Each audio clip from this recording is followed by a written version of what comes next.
Shri Digvijay Singh ji.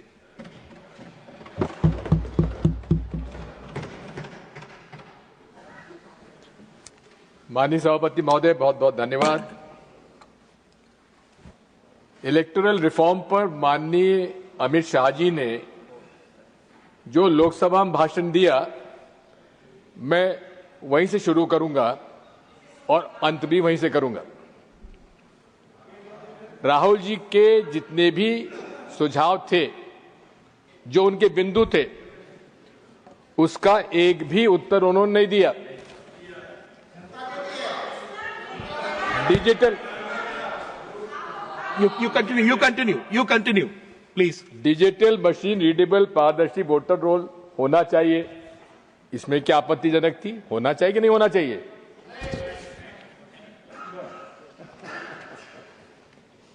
EVM के architecture की अब ट्रांसपेरेंट ऑडिट होना चाहिए, इसमें क्या आपत्ति है? कोई जवाब नहीं। बीजेपी नेताओं और कार्यकर्ताओं के कई राज्यों में वोट रखने और करने पर कोई जवाब नहीं। माननीय इसी संसद सदस्य, एक भूतपूर्व संसद सदस्य ने दिल्ली में भी वोट डाला और बिहार में वोट डाल दिया एक साल में, उस पर कोई जवाब नहीं। सीजेआई के चयन प्रक्रिया के बारे में कोई जवाब नहीं। इलेक्शन कमीशन के मेंबर्स की इम्यूनिटी के उस बिंदु पर कोई जवाब नहीं। सीसीटीवी फुटेज न देने के बहाना मना लिया, उस पर कोई जवाब नहीं।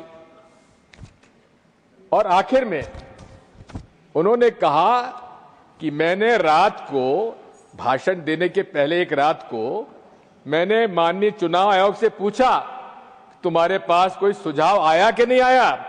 उन्होंने कहा कि 2014 से लेकर 2025 तक हमें न किसी पार्टी ने सुझाव दिया, ना कोई प्रस्ताव आया।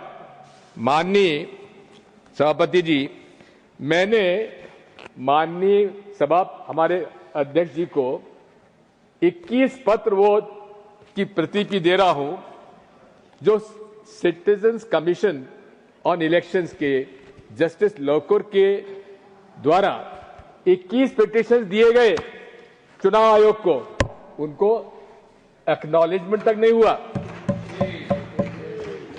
मैंने खुद ने 24 सितंबर 2023 को माननीय चुनाव आयोग को पत्र लिखा, उसका भी उल्लेख मैं यहां पे दे रहा हूं। तो आपकी इजाजत से मैं सारे ये पत्र जो हैं, जो माननीय चुनाव आयोग को लिखे गए थे, लेकिन माननीय चुनाव आयोग ने माननीय गृह मंत्री जी को गुमराह करके गलत बयानी करवाई, हमें इस बात की आपत्ति है। मैं पूछना चाहता हूं, मैं आपकी इजाजत से मैं सदन के पटल पर रखता हूं। माननीय सभापति महोदय, या तो एक संवैधानिक हमारे चुनाव आयोग माननीय गृह मंत्री जी को गुमराह कर रहा है, या माननीय गृह मंत्री जी हम लोग गुमराह कर रहे हैं। मैं तो माननीय सभापति जी आपसे इजाजत चाहूंगा, मेरी पार्टी से इजाजत चाहूंगा कि माननीय चुनाव आयोग ने अगर गृह मंत्री जी गुमराह किया तो उन पर कार्रवाई होना चाहिए, और यदि माननीय गृह मंत्री जी हम लोगों को गुमराह कर रहे हैं तो उन पर भी आपत्ति होना, हमें कार्रवाई होना चाहिए। माननीय, मैं तो यहां तक कहता हूं, इंडिया अलायंस के सारे लोगों ने मिलने का समय मांगा चुनाव आयोग से। नीतीश कुमार भी थे उसमें नीतीश कुमार जी के भी दस्तखत थे, जहां साहब नहीं है यहां पर मौजूद, लेकिन उनका समय देने के बजाय पावती तक नहीं मिली हम लोगों को। मैंने खुद ने वहां पहुंचाई थी वो चिट्ठी। ये सब काम चालू हुआ है माननीय राजीव कुमार जी के चुनाव आयुक्त बनने के बाद, ये सारा चालू हुआ। नहीं तो पहले तो जब भी हम समय मांगते तो हमको चुनाव आयोग से कोई दिक्कत ही नहीं होती थी। मैं आपसे निवेदन करना चाहता हूं कि ये चुनाव आयोग यही नहीं है, जैसा कि राहुल गांधी ने अपने भाषण में कहा था, इस देश में 2014 के बाद जितनी भी संवैधानिक हमारी संस्थाएं हैं, उन पर एक निश्चित विचारधारा के लोगों को बिठाया जा रहा है, वो योग्य हो या अयोग्य हो। और उनको उनके माध्यम से वे यहां पर, मेरा यह आरोप है माननीय सभापति जी, फासिस्ट डिक्टेटरशिप लागू करना चाहते हैं नरेंद्र मोदी जी। और ये उदाहरण है, हिटलर भी चुनाव जीत के आए थे, मुसोलिनी भी चुनाव जीत के आए थे, लेकिन अंत में सारे संवैधानिक संस्थाओं पर कब्जा कर कर उन्होंने फासिस्ट डिक्टेटरशिप कायम की। जो रास्ता आज हम देख रहे हैं भारत में, वही उसी तरफ इंगित करता है माननीय सभापति।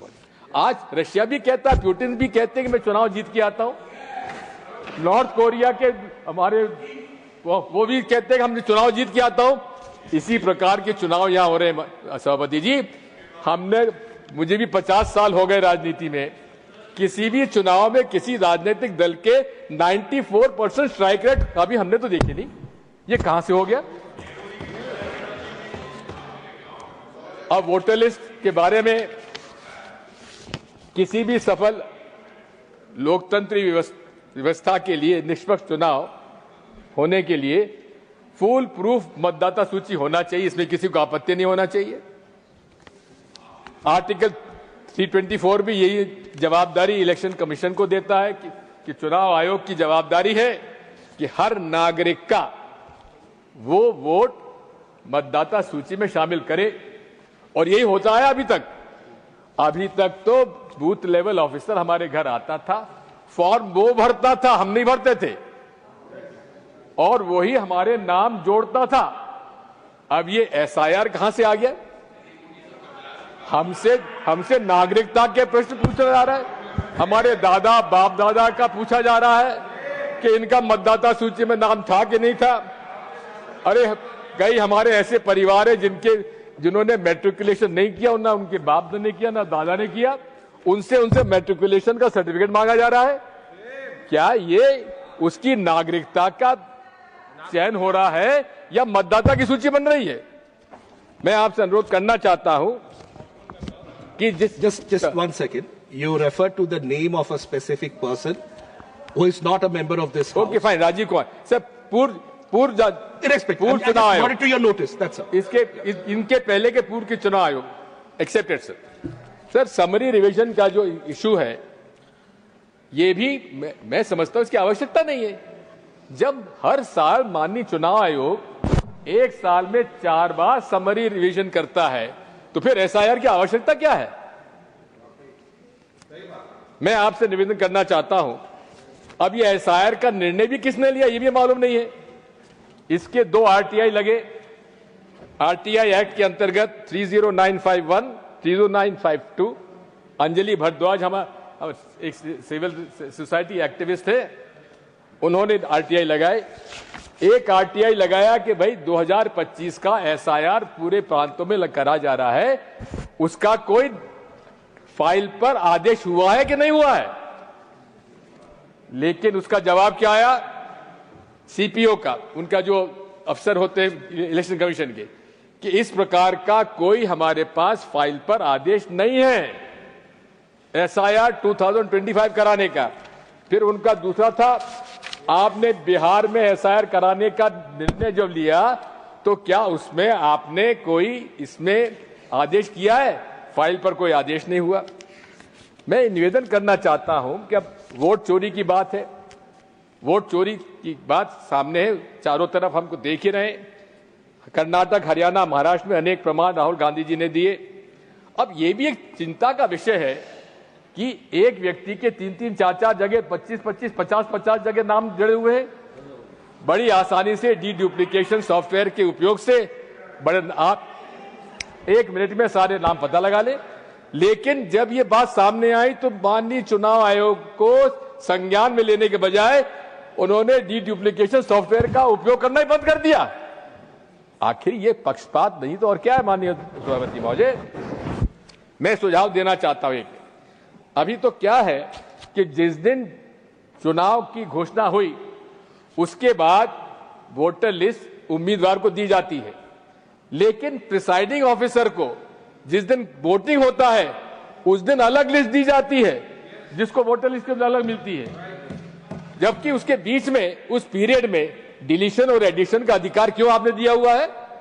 जिस दिन आपका ये कोड ऑफ कंडक्ट लगता है उसी दिन उसको फ्रीज कर देना चाहिए, मेरा सुझाव है। Model of code of conduct काहे के लिए करते हैं आप? Model of code of conduct का हर पहलू पर आप पक्षपात कर रहे हैं।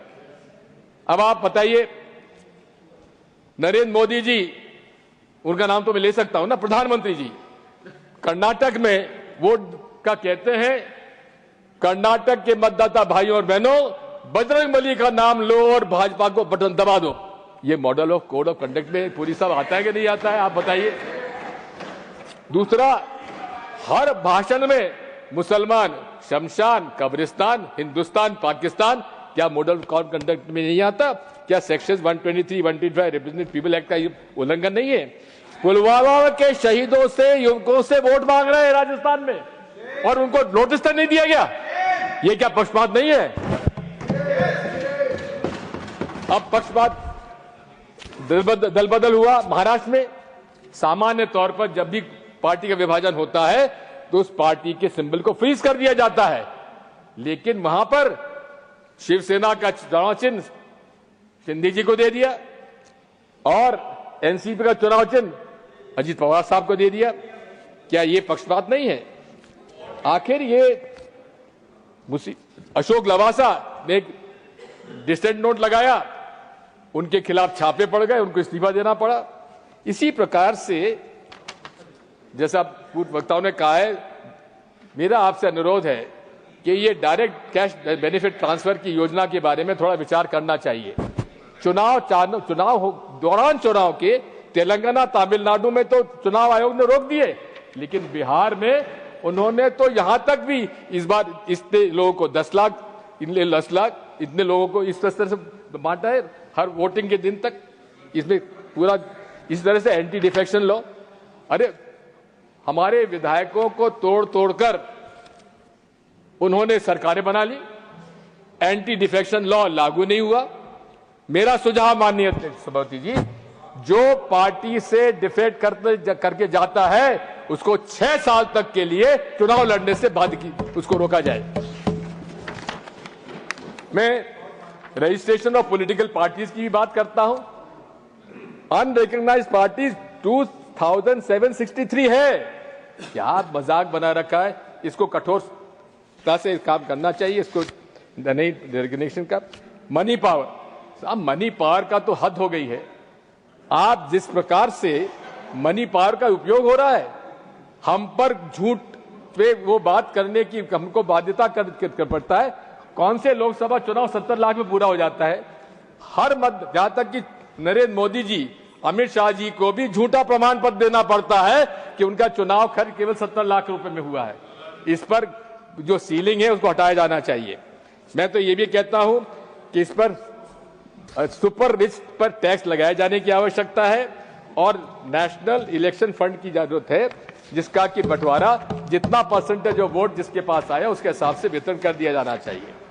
माननीय ईवीएम के बारे में मैं शुरू से कहता आया हूं और आपसे मैं कहना चाहता हूं कि मैं बैलेट पेपर के पक्ष में हूं, लेकिन साथ में अगर बैलेट पेपर से इतना ही विरोध है और ईवीएम से माननीय नरेंद्र मोदी जी को इतना ही प्रेम है, तो मेरा एक ही निवेदन है कि आप वीवीपैट की स्लिप और ये हमारे तत्कालीन चीफ जस्टिस ऑफ इंडिया का जो voter verifiable paper audit trail की बात है, उसमें उनका निर्णय था कि it is to be to the satisfaction of the voter. अब आप हमको 7 सेकंड के लिए दिखाते हैं, कोई लोग देख पाते हैं, कोई लोग नहीं देख पाते हैं। अरे उस वीवीपैट स्लिप को आप डब्बे में गिराते हैं, अरे हमारे हाथ में दे दीजिए, हम हाथ में उसको फोल्ड करके डब्बे में डाल देंगे, उसकी काउंटिंग होना चाहिए। इसमें क्या आपत्ति होना चाहिए? नीतीश कुमार जी ने खुद ने मांगा है इसको। इसी के साथ साथ आप 100% काउंटिंग होना चाहिए। गलत बात कहते हैं कि इसमें बहुत समय लगेगा, बिल्कुल समय नहीं लगेगा। मैंने तो माननीय सभापति जी स्टॉप वॉच से देखा है कि एक जो आखिरी 5 वोट जो बूथ पर काउंटिंग होता है, स्ट्रांग रूम से निकल के काउंटिंग टेबल और काउंटिंग टेबल स्ट्रांग जाने में 47 मिनट लगते हैं। अगर आप ये कहां लिखा हुआ कि 15 टेबल की काउंटिंग होना चाहिए, 50 टेबल कर दीजिए। आप 7 राउंड के अंदर सारा पूरा हो जाएगा, 7 घंटे के अंदर पूरी आपकी काउंटिंग पूरा हो जाएगा। माननीय सभापति महोदय, वन नेशन वन इलेक्शन, ये हमारे फेडरल स्ट्रक्चर का अपमान है। ये भारत विविधता में एकता, ये भारत की शक्ति है, और वन नेशन वन इलेक्शन से आप उसको तबाह करने जा रहे हैं और ये फासिस्ट डिक्टेटरशिप का एक रास्ता खोल रहे हैं। मैं डिलिमिटेशन के बारे में भी कहना चाहता हूं, उत्तर भारत और दक्षिण भारत के जो जनसंख्या अनुपात में फर्क है, उस पर हमको उसके आधार पर नहीं होना चाहिए। डिलिमिटेशन जनसंख्या के आधार पर नहीं होना चाहिए। मौजूदा अनुपात जो दक्षिण भारत की सीट से और उत्तर भारत की सीट से, उस अनुपात से ही डिलिमिटेशन होना चाहिए। अंत में माननीय सभापति महोदय, मैंने आपसे अनुरोध किया था कि मैं माननीय अमित शाह जी के भाषण से समाप्त करूंगा, इसलिए मुझे 2 मिनट का समय दे दीजिए। वैसे मेरे पास अभी 1.5 मिनट है। पहली बात तो यह है कि आरएसएस एनजीओ पंजीकृत है कि नहीं है? नहीं है। तो ये माननीय प्रधानमंत्री जी लाल किले से कह रहे हैं कि विश्व का सबसे ज्यादा लोकप्रिय एनजीओ आरएसएस है। उस पर कोई कानून लागू नहीं होता, क्योंकि पंजीकृत नहीं है, ना तो उसकी सदस्यता है, ना खाता है। अरे गुरु तक, अरे तो बात वही हो गई, ना खाता ना बही। जो मोदी जी कहे वही सही, अमित शाह जी कहे वही सही।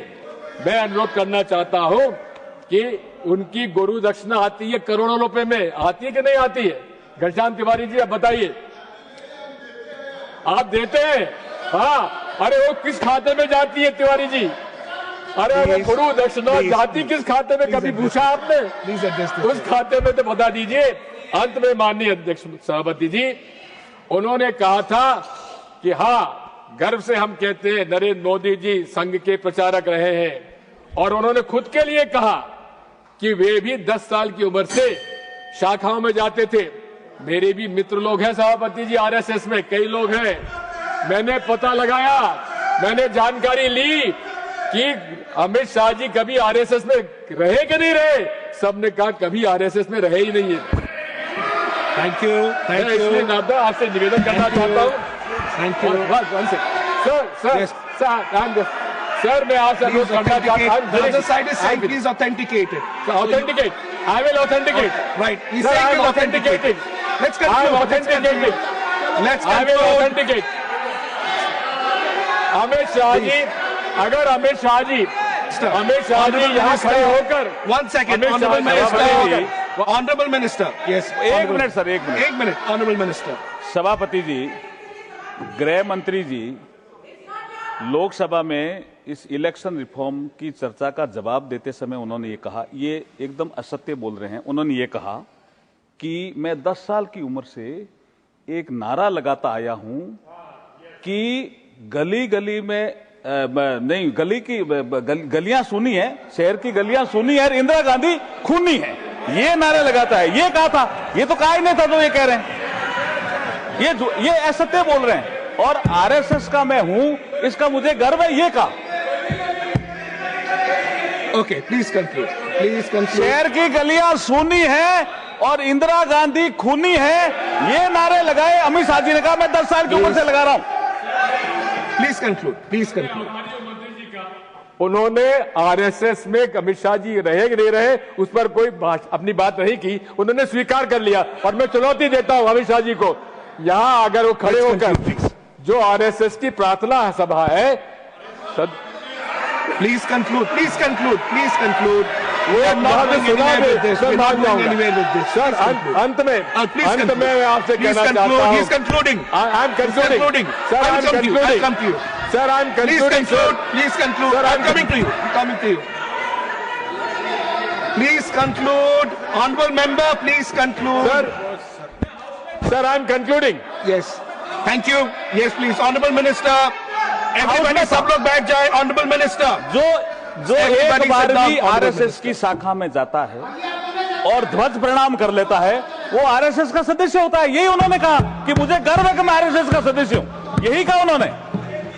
Thank you. We move on. You have concluded. Sir, एक हम बचपन में एक कथा सुना करते थे कि एक राक्षस हुआ करता था, उस राक्षस की जान प्राण जो है तोते में रहा करती थी। अब वो तोता कर प्राण में, राक्षस का प्राण तोते में रहता था। माननीय सभापति महोदय, ये भाजपा के प्राण भी ईवीएम में है। धन्यवाद। Thank you. Honorable Shri Ritabrata Banerjee ji. Honorable Shri Ritabrata Banerjee ji, please. ধন্যবাদ স্যার।